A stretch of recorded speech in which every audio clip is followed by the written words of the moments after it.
Katika kuibua mambo mbalimbali yanayoikumba jamii leo, farasi wetu yuko Shekilango akizungumza na wakazi wa eneo hilo kuhusiana na amri ya mabasi kurejea tena stendi ya mabasi ya Magufuli baada ya kuonekana kwamba hayaendi tena kule bali yanarudi kwenye ofisi zao huku Shekilango. Ukifika Shekilango, mtazamaji, wewe ni shahidi, utaona kila booking office kuna mabasi pale nje. Sasa farasi wetu Jafari Mponda amezungumza na wakazi wa Shekilango.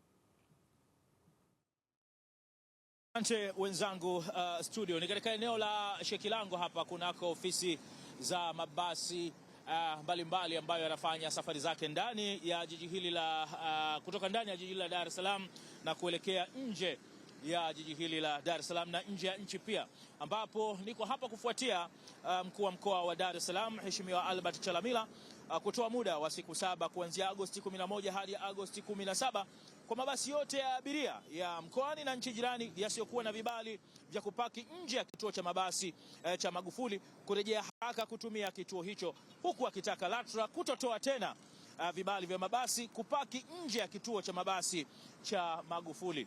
Je, abiria wamepokeaje agizo hili? Tuwasikilize.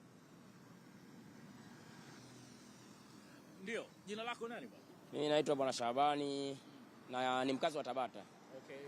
Ni abiria pia? Ni abiria pia, yes. Okay, vizuri sana. Pengine kwa upande wako wewe umepokeaje agizo la mkuu wa mkoa?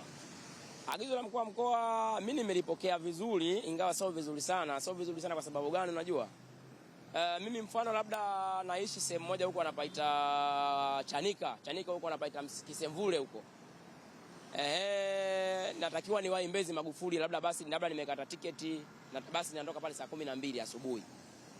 Sasa kutokana na jiji letu la Dar es Salaam ilivyo msongamano wa foleni, mimi mpaka nitoke kule Kisemvule nifike Mbezi Magufuli inaweza kututa hata masaa 2 mbele au masaa 3, bado niko sijafika Mbezi Magufuli na nishakata tiketi. Leo hii sasa nataka uniambie nimeshakata tiketi, basi lile litaendelea kunisubiri?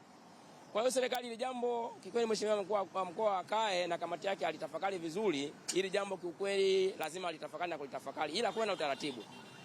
Haya mabasi sasa hivi imefika hatua hizo ofisi za na nje za tofauti na nje za Magufuli, wanachokifanya wao, unakuta mabasi yanajaa tu, mfano kama pale Shekilango unakuta mabasi yamejaa foleni kwenye service road. Ile sio kitu kizuri kikweli. Kuwe na utaratibu kwamba basi abiria akishakata tiketi basi labda kupandia Shekilango, basi muda ule abiria wa kupanda basi ndio linaenda pale linawachukua linawapeleka, lakini sio mabasi yanakaa kwenye service road, yani anajipanga ovyo ovyo. Ile ndio kitu ambacho hajakaa vizuri. Lakini kitu cha kusema kwamba kuhusu ukataji wa tiketi abiria kupandia nje ya Magufuli, mimi naona sio kitu kibaya, kwa sababu kama unavyojua jiji letu la Dar es Salaam kuna changamoto ya foleni.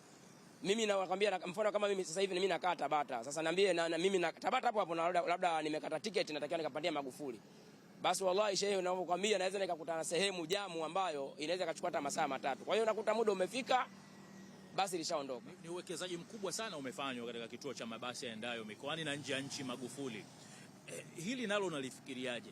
Sahihi kabisa, ni kweli uwekezaji mkubwa, serikali imetumia gharama kubwa sana, imetumia pesa nyingi sana. Mimi naona kuwe na utaratibu tu wa kuweza kufanya jinsi gani ili hizo kodi ambazo zinaweza kufidia pale na nje ya Magufuli, labda waweke tu taratibu jinsi gani kuweza kuzifidia pale, kwa sababu pale Mbezi Magufuli kwenyewe pia napo kuna changamoto. Mbezi Magufuli pia kuna changamoto, unaweza ukafika pale kwanza, yani kuna fujo, watu siji mara hivi. Wewe ushauri wako ni nini? Ushauri wangu serikali hili jambo bwana wakae walitafakari mara moja mara mbili. Kiukweli ziendelee kuwepo, lakini kuwe na utaratibu. Kuwe na utaratibu wao wamiliki wa mabasi.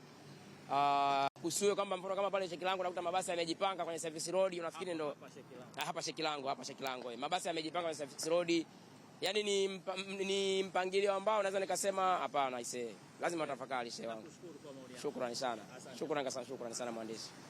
Ndio, jina lako? Naitwa Karekwa Yohana Mashaka. Ndio. Umetokea wapi? Nimetokea Arusha. Okay, sawa. Kutoka Arusha mpaka hapa sina shaka safari njema kabisa. Ya, ni safari njema, tunamshukuru Mungu tumefika salama. Ndio. Agizo la mkuu wa mkoa umelipokeaje? Nimelisikia na nimelipokea, lakini sasa kwa sisi hapa wenye hali ya chini kidogo inatupa wakati mgumu kwenye usafiri. Kutoka Mbezi kuja huku kwa watu wanaoelekea labda wanaoishia Tiptop au Manzese inakuwa ni changamoto kidogo, unaona, kwa usafiri. Kwa hiyo waangalie namna nyingine ya kutusaidia sisi tutafikaje, kama ni magari yatakuwa yanafikisha abiria, yanashusha alafu yanarudi Mbezi.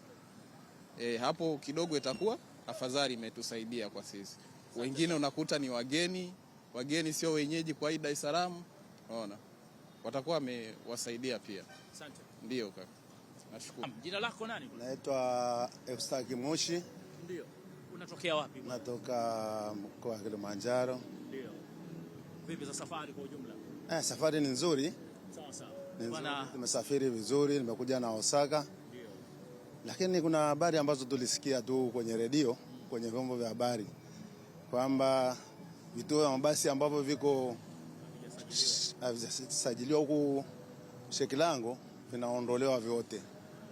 Lakini watu si kama tunaotoka mkoani, tunaotoka Dar es Salaam labda kwenda mikoa mingine kama Kilimanjaro, tunapata shida kubwa sana. Kwa sababu unakuta mtu anakaa Mbagala, anaambiwa aende kwa Magufuli. Kutoka Mbagala mpaka ufike kwa Magufuli kazi ndefu. Safari ni ndefu hiyo. Unaamka saa 10 au saa 9. Saa hiyo kuna foleni njiani. Lakini kama unakuja hapa Ubungo au unakuja hapa Shekilango ni karibu sana. Kwa sababu usafiri unakuwa karibu.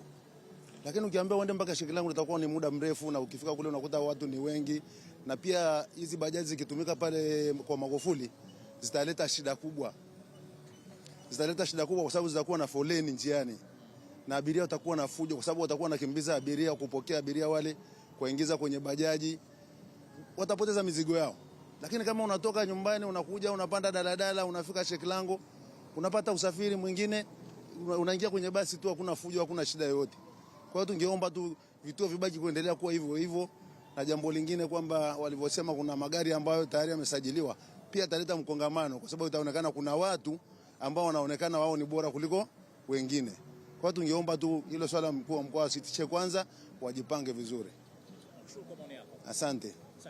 Basi kwa uchache ni haya ambayo tumekukusanyia kutoka katika eneo hili la Shekilango, ambapo kuna wani na nje ya mkoa wa Dar es Salaam Albert Chalamila litafika tamati, kwa maana kwamba utekelezaji wake hivi sasa unatakiwa uendelee mpaka Agosti 17. Agosti 17 ndio itakuwa mwisho wa vituo ambavyo havijapata usajili kutumika katika maeneo haya ya Shekilango na kote ambapo ni nje na kituo cha mabasi yaendayo mikoani na nje ya nchi Magufuli. Wenzangu hapo studio kwa mwendelezo wa yale ambayo yanajiri katika Morning Trumpet. Asante sana farasi wetu Jafari Mponda.